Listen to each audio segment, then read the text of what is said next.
Man, what it is, YouTube? It's your boy JB. We back at it again. Got on a different hat today. Same glasses, work shirt.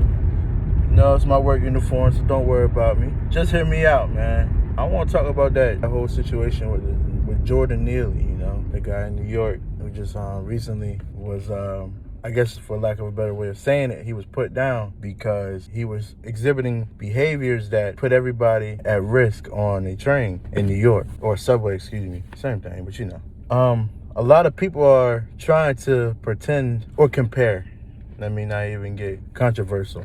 A lot of people are trying to compare the situation to that of George Floyd, and the similarities are actually uncanny because a lot of people don't realize or know that George Floyd was actually a criminal, and he had run-ins with the law not even days before, and he was on drugs.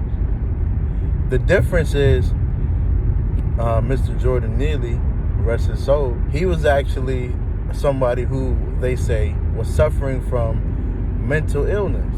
So I'm not going to say that he wasn't on drugs, but by virtue of the fact that he was choked out and killed because he was choked out, that doesn't always happen to people. Sometimes, there are, situations where like you might blow your mind or something might happen out of nowhere, but for the most part, somebody puts you in a submission hold and you get choked out. You don't die for the most part.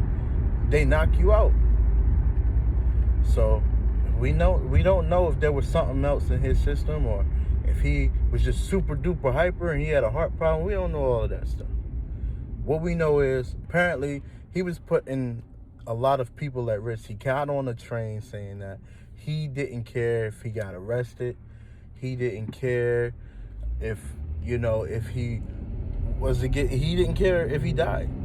And anybody who says that, who is that reckless with their lives, how can you sit there and try to pretend that they're not going to be reckless with your life? What would you do in that situation? Oh, I don't care if I die. They just hop in this. You don't know this person. They just getting on the same public transportation that you're getting to. You just trying to get to home or work or wherever you're going. And out of nowhere, some crazy person is getting on there and talking about I don't care if I die. That's a little bit much. I'm not going to sit there and say that he deserved to die, but at the same time, he didn't intentionally kill him. What he did was subdue him, and because he subdued him, he passed away. He put him in a chokehold. And unfortunately, he did pass away instead of being able to get the help that he needed. But I kind of want to talk about that real quick. So apparently, he was arrested priorly 44 times. And he had run-ins with the law 44 times. That's on record. You know what I'm saying? So to sit here and act like there wasn't things that were in place for him is a problem. And here's the underlying issue. Any man, any person who is in the eye of the law that frequently should not be on the street. Why isn't there any rehabilitation for this man? People like that, especially in these big cities like New York, Chicago, a lot of these young black people, because more often than not, they are people of color in those areas that are, heavily populated. But a lot of these young black people don't have any real outlets, and they're not having any real rehabilitation. They'll go, and because these bigger cities are a lot easier on crime than they really should be, they kind of get away with, dare I say, murder. In New York, this happens way too frequently. Some months ago, there was a man who assaulted somebody. They apprehended him, and then not even a week later, he was on the street, and guess what he did? He went and punched somebody in the face so hard that he knocked them out, almost killed them. I think they shattered part of their face or something like that. So we have people like this walking the street. And my thing is, we got to learn to pick our poison. I understand there are certain things, that go on that we want to kind of hold in check, like the marijuana use and stuff like that. But if it's at the expense of us having these, crazy people on the street, though we need to find some sort of compromise when it comes to that. These petty crimes should be held with fines, if they're not already. I'm speaking out of pure ignorance. They probably are. But me personally, instead of going to jail, you go to jail if you can't pay the fine, in which, you have, for holding that drug, the lesser drugs, like marijuana. Anything higher than marijuana, you get in jail time, period, end story.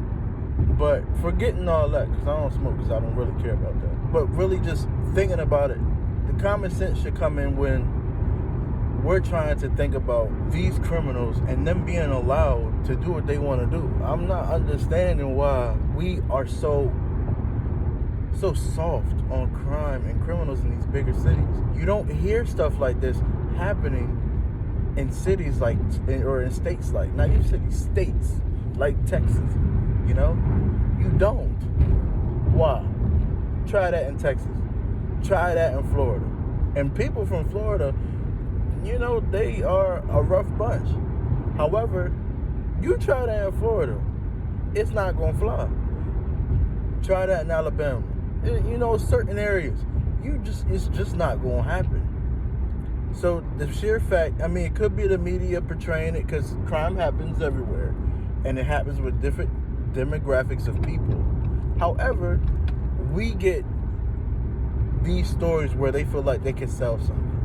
Jordan Neely, liking to George Floyd, they feel like they can sell something to the human, to the person, to the regular person. So they felt like, let's say that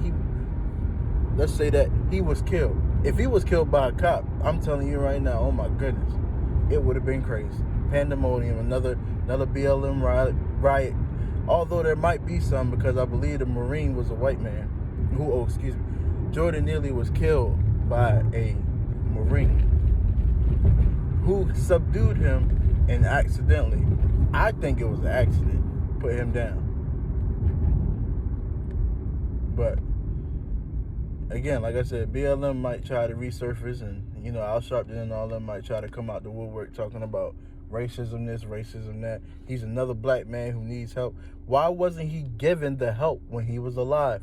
Why do we wait until these people are in these dire situations, or they're doing something to jeopardize their own life?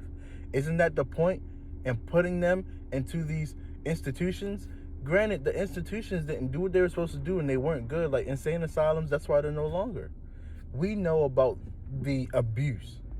However, there needs to be some sort of programs for these kind of people, because we can't keep allowing them to sit there and opt out and say, okay, his person is crazy, so we're going to give him a tap on the wrist. We're going to let them go because he's got mental issues, and then nothing be done.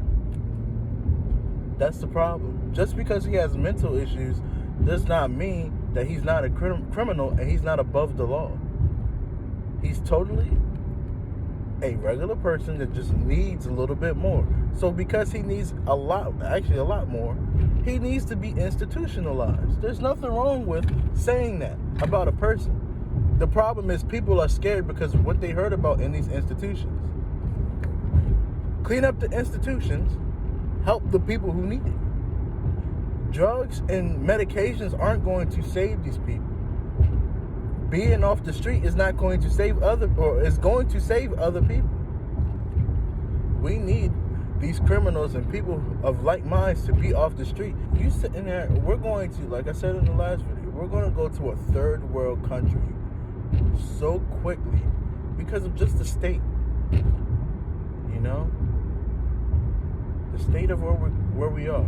We're allowing criminals to walk the streets, no issues, in certain places, and it's going to spread everywhere. Is soft on crime for the most part.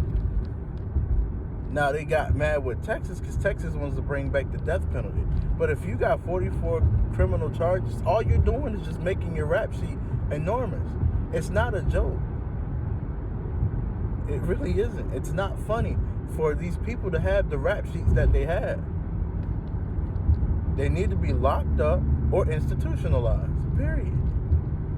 Why do we no longer care about the average person, the civilian You know, the 9 to 5, the regular person who wants to live without being bothered, without having to look over their shoulder, and without any real danger of being killed by somebody who's irrational or just insane.